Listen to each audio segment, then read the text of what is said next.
কোনো অভিমান ছিল না, বাট আমি খুবই ডিস্টার্ব ছিলাম।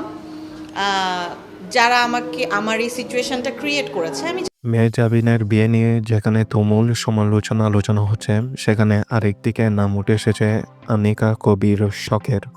জানা গেছে তিনি বলে রাজীবের প্রাক্তন স্ত্রী। দীর্ঘদিন ধরে তাদের সংসার ঠিকই যাচ্ছিল, কিন্তু মেহজাবিনের কারণে অবশেষে সেটি ভেঙে গেল। আনিকা আরও বলেছিল তার মেহজাবিনের বর্তমান স্বামীর সাথে তার 13 বছরের প্রেম ছিল। এরপর তারা বিয়ের পিড়িতে বসেছিল, কিন্তু মেহজাবিনের কারণে সেটা আর হয়ে ওঠেনি। তারা আর সামনে সংসার করতে পারেনি। মূলত তাদের গল্পটা অনেক আগের হলেও তাদের সম্পর্ক ছিন্ন হওয়ার বিষয়টি নিয়ে তুলকালাম কাণ্ড। সবাই দোষ দিচ্ছে এটি মেহজাবিনের কারণেই হয়েছে। মূলত মেহজাবিনের বিয়ের কিছুদিন না যেতেই এসে গেছে আনিকা কবির শখের লাইভ, যেখানে তিনি বলছেন মেহজাবিন আমার সংসার ভেঙে দিয়েছে।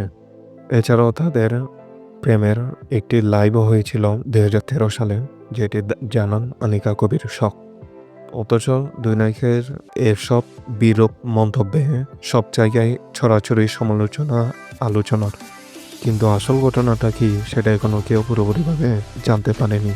কেননা রাজীবের এর আগেও বিভিন্ন জনের সাথে প্রেম ছিল, যেমন সাফা কবির, অনিকা ভট্টাচার্য, আরও বিভিন্ন জনের সাথে। এছাড়াও অনিকা কবির শখের সংসার ভাঙার পর আবার দ্বিতীয় স্বামী এসেছে আকবর শাহ। এছাড়াও তিনি বলেছেন মেহজাবিন যদি না থাকতো আসলে আমার জীবনটা আসলে ভিন্ন রকমই হতো।